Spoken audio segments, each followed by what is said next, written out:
Moja predstavitev se omejuje na desni breg Save, na prostor, ki smo ga sicer mi imenovali Dolenjska, ampak vključujemo seveda v našem tele predstavitvi tudi spodnji del Posavja na desnem bregu Save. Gre za prostor v regionalnem smislu, ki je bil v Sloveniji pravzaprav najbolj razdeljen med okupatorje, saj ga je državna meja presekala na več delov. Tale zemljevid prikazuje situacijo spomladi leta 1941 po nemškem napadu oziroma nemškem, italijanskem in madžarskem napadu na Slovenijo. Prikazuje pa prostor, predvsem pa stanje, ki je bilo v prvih mesecih začetka vojne. Namreč, dokler so trajale vojaške operacije in pa nekaj še tednov kasneje, torej do začetka junija, dokler je tu vojaška uprava, je bila razmetitvena situacija na terenu drugačna, kakršna je bila sicer začrtana v že omenjenih dokumentih, ki jih je pripravila Nemčija v začetku aprila. In to razliko prikazuje ta šrafiran prostor, ki ga vidimo na temle zemljevidu. To je prostor, ki so ga nemške sile zasedle, ne glede na to, da gre seveda za prostor, ki je po meddržavni razmejitvi, državna meja seveda poteka tule, to je ta rdeča črta, ki so jo določili torej Nemci za bodočo mejo med Nemčijo in Italijo. Nemške vojaške sile so torej zasedle približno od 10 do 20 kilometrov čez že določeno mejo in tam ostale, kot rečeno, do začetka junija, ko se potem umaknejo za novo postavljeno državno mejo.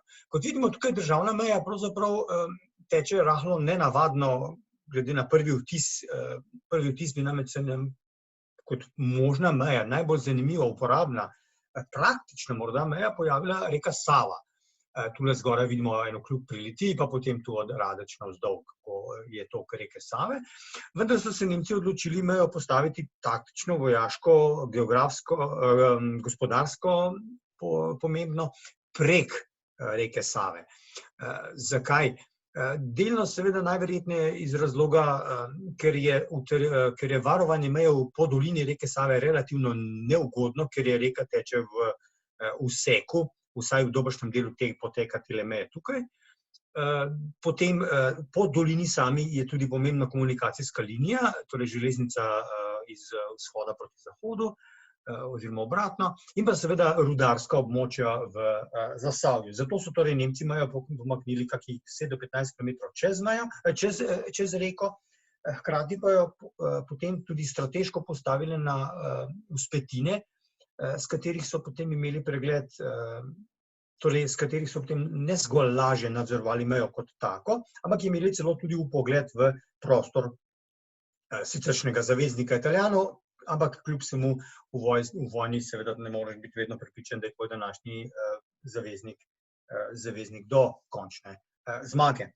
Kako je to izgledalo recimo v praksi, to opazovanje v italijanski prostor se zelo dobro vidi recimo pri nekih ostankih na Bučki, ostankih namreč nemškega stražnega stolpa, kjer pravzaprav s pogledom proti jugu imamo na dlani celotno Šentjernejsko polje, vse do roba Gorjancev, in neka anekdotična zgodba pravi, da naj bi se seveda v času vojne, je to popolnoma logična zadeva, velja za temnitev in recimo v nočeh, ko ni lune, bi recimo nek stražar z tega stolpa lahko videl, ko je nekdo v Šentjerneju prižgal cigareto, kar je pomenilo kakih 6 do 7 kilometrov zračne linije.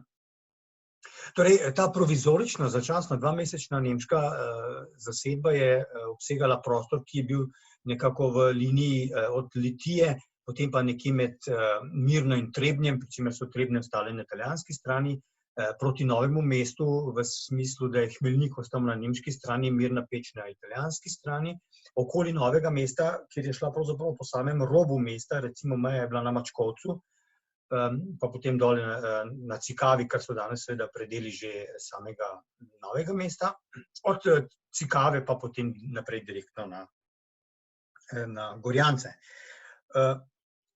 Ta meja se, kot rečeno, v začetku junija potem pomaknila na mejo, ki jo vidimo tule zarisano. Na Dolenjskem imamo še en prostor, kjer je prišlo do spremembe meje, namreč, in to sicer ne v samem začetku, to je prostor, ki ga je kolega Matija Zorn že omenjal, gre za ozemlje ob robu med nekdanjo mejo Savske in Dravske banovine. Tam je prišlo do korekcije meje v korist NDH. Razlogi so relativno malo zamegljeni, malo ne povsem jasni. Na trenutek bi človek dobil občutek celo malo prozaični. Vemo, bile so neke spremembe meje v Obsotli, tam pri Humu, pri Rogatcu in tudi še na nekih drugih točkah. In v nekem komunikeju s dogovorom med nemškim veleposlanikom v Zagrebu Kašejem in pa hrvaško komisijo, razmetitveno komisijo in pa zunanjim ministrom Lorkovićem je potem prišlo do odločitve, da bodo za neko kompenzacijo Hrvati pa dobili tole ozemlje tu spodaj, označeno z rumeno, pri čemer moramo opozoriti, da ta na desni strani vaš Čedem nekako v nobenih dokumentih se ne pojavi kot ozemlje, ki je prišlo pod NDH. Ne pojavi se recimo niti ne v hrvaških dokumentih iz začetka septembra 1941, ko so Hrvati te vasi, torej Slovensko vas, Novo vas, pri Mokricah, Obrežje, Jesenice in Rajec, priključili k samoborskemu okraju, se torej Čedma tam ne omenja. Posledica te spremembe so seveda državne meje, so bile seveda še druge. Prišlo je tudi do spremembe cerkvenih meja. Znana je dopisovanje med zagrebskim in ljubljanskim škofijskim ordinariatom, kajti za te vasi bilo potrebno urediti duhovno službo. To so potem izvajali na način, da je župnik iz Samoborja, namreč v njegov okvir župnije Samobor so te vasi prišle, da je tja pošiljal nekega svojega sodelavca. Ne tako redko pa so bili to tudi frančiškani iz samoborskega samostana. Do manjše korekcije meje je prišlo še na enem mestu, in sicer pri Krmelju. Tole je ta detaljni zemljevid prostora okoli Krmelja oziroma med Krmeljem in Bučko. Pri Krmelju je prišlo v poznem poletju, v začetku jeseni 1941 še do manjše korekcije meje, ki pa je bila čisto praktične narave, pa ne zaradi vprašanja meje kot take, ampak zaradi vprašanja stavb, posestev in podobnih stvari, ki so pristale na eni ali drugi strani meje. Namreč lastnik rudnika v Krmelju je imel jasno, da določene težave s tem, da je del njegovih posestev, del njegovih infrastrukturnih objektov za rudnik pristal na nemški strani in je pač tu potem prišlo do korekcije, da je celotni rudnik prišel na italijanski strani. Pogledali si bomo na naslednjih slikah recimo nekaj točk, ki so bile povezane z mejo v omenjenem času. Tule imamo zdaj recimo primer že omenjenega Mačkovca pri Novem mestu, na levi strani imamo sliko iz vojnega časa.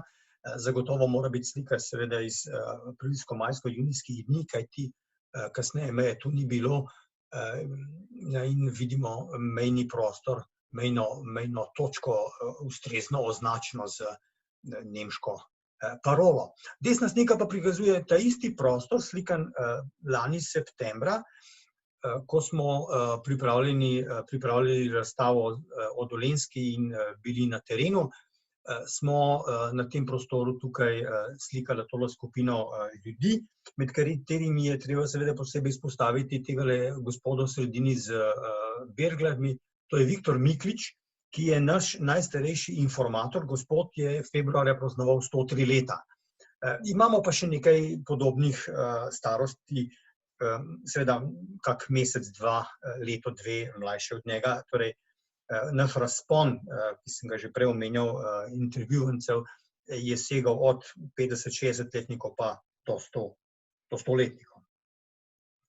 Naslednja slika je podobna mejna točka, tudi ta je iz prvih mesecev vojne, torej tistih spomladanskih, pred dokončno umikom Nemcev za definirano definitivno mejo. Torej, to je mejni prehod na Cikavi, na cesti iz Šentjerneja oziroma Novega mesta v Šentjernej. To je tam, kjer je danes industrijska cona na Cikavi in most čez potok, to vidimo tu na desni spodnji sliki, most čez potok Bajer oziroma po domačini znan kot Šajser. Tu je bila začasno nemško-italijanska razmetitvena točka v tistih 2 mesecih. Še nekaj v teh 3 slikah.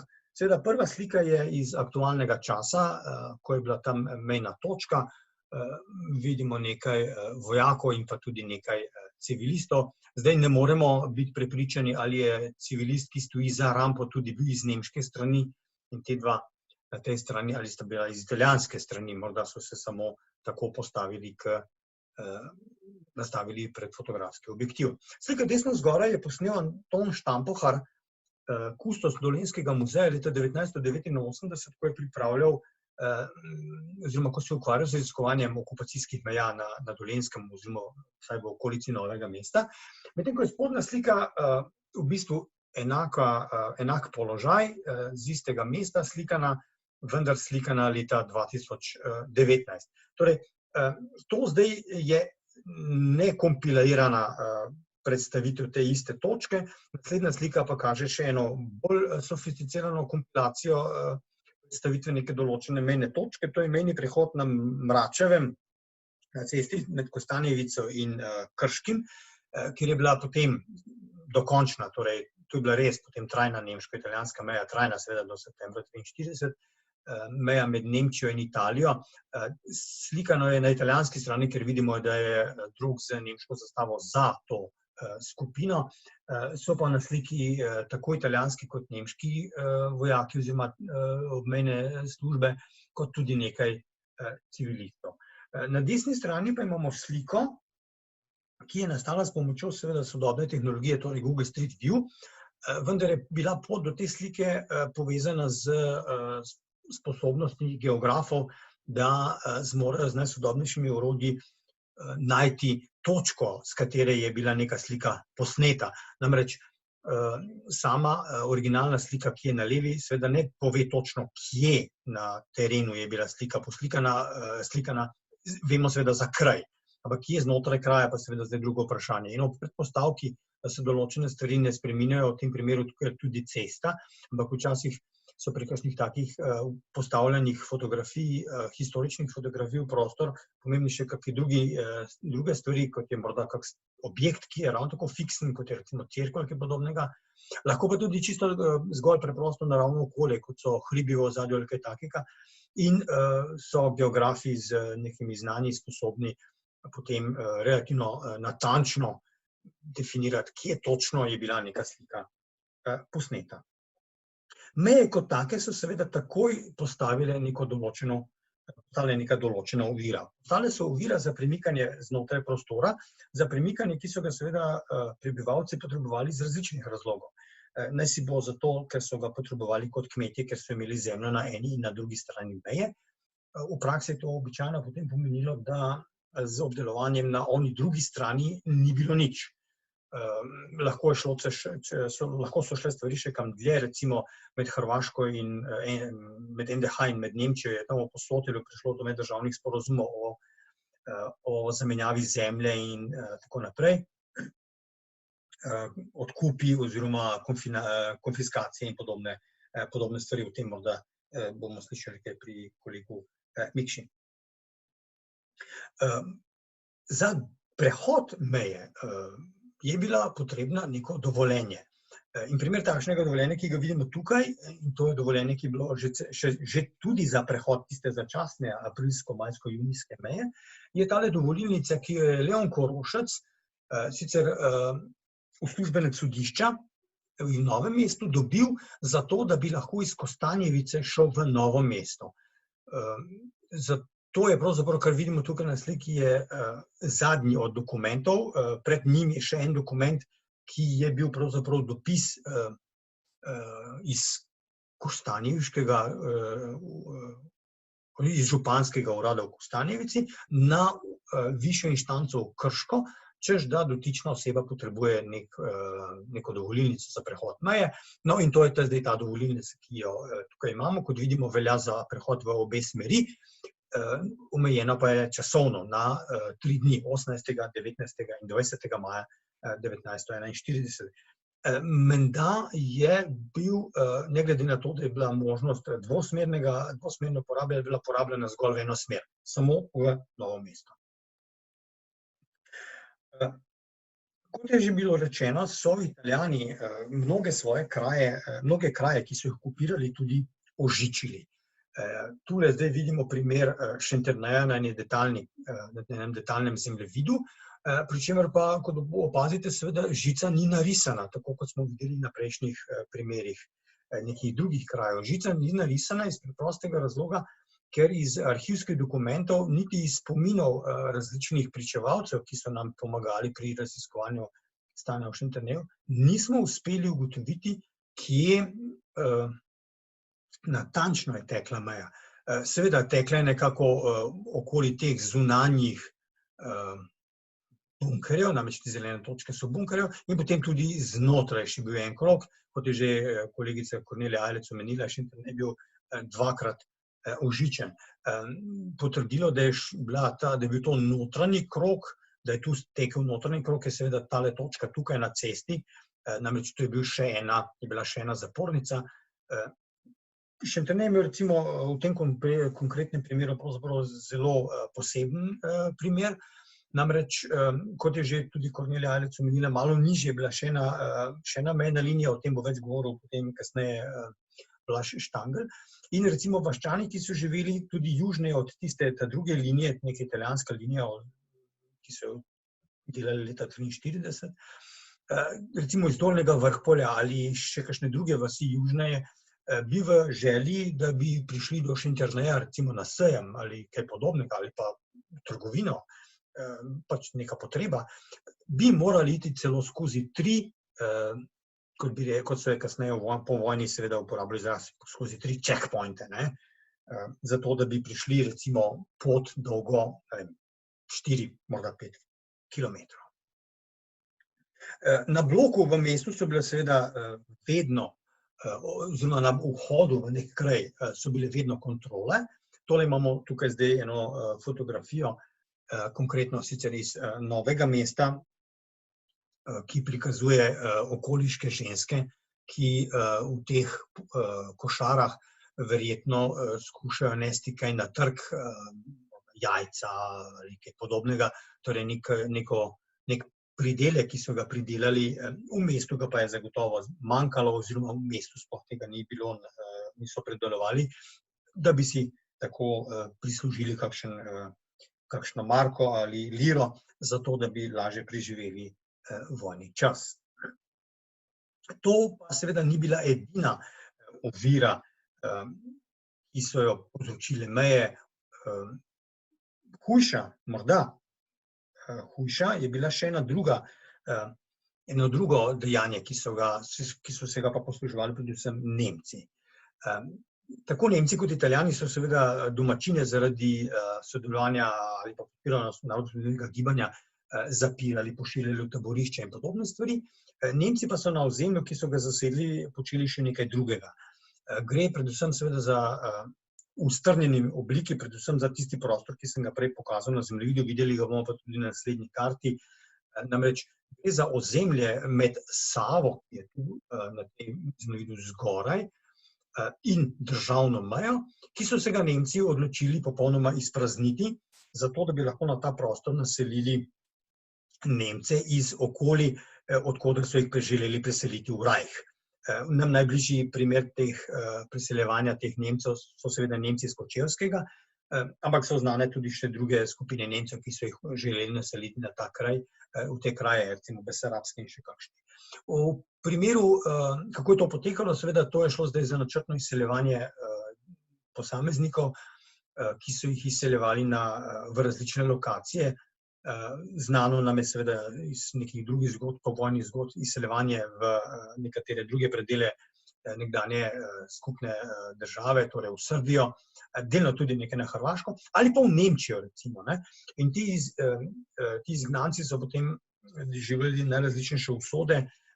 Lahko so živeli v nekih taboriščih, lahko so celo bili delovna sila v smislu dela v nekih tovarnah, lahko so celo živeli tudi na kmetijah, kjer je bilo morda celo najlažje, zato ker tam je bilo hrane nekaj več kot kjerkoli v drugih okoliščinah. Število teh izseljenih seveda ni bilo tako majhno. Ta nemški načrt pa se seveda ni v celoti izpolnil zaradi najrazličnejših razlogov.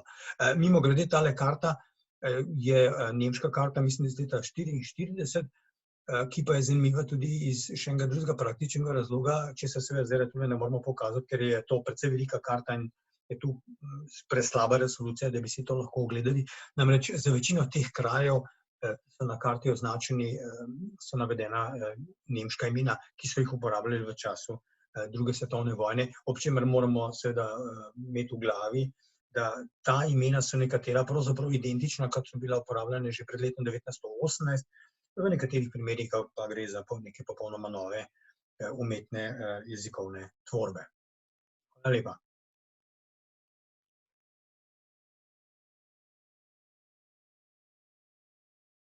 Če je mogoče, lahko razloži naslov svojega predavanja, ker tega morda ni najbolj izpostavil na začetku. Bojan, pa prosim, če lahko samo to poveš. Ja, hvala. Če samo spomnimo, naslov predavanja je bil En krompir, 3 države. Ja, preprosto sem pri omenjanju Viktorja Mikliča pozabil na tisti del njegove zgodbe, ki nam jo je povedal in ki je potem bila vzrok ali pa povod, ne zgolj za tole moj naslov, ampak seveda tudi za naslov same razstave v Dolenjski. Takole je povedal, ne. Rekel je, en krompir oziroma krompir smo sadili aprila, recimo nekaj takega, malo prej, v začetkom vojne zagotovo, v kraljevini Jugoslaviji. Potem, ko je bilo treba okopavati, običajen postopek, so bili tukaj Nemci. Ko pa smo ga pobirali, pa so bili tukaj Italijani. Od tod torej ta isti krompir, ki raste na eni in isti njivi ves čas, ampak raste v 3 državah. No, hudomušno vprašanje Božidarja Flajšmana, ki ga je spraševal o tem in snemal, če mi je krompir teknil. Seveda pa jim je.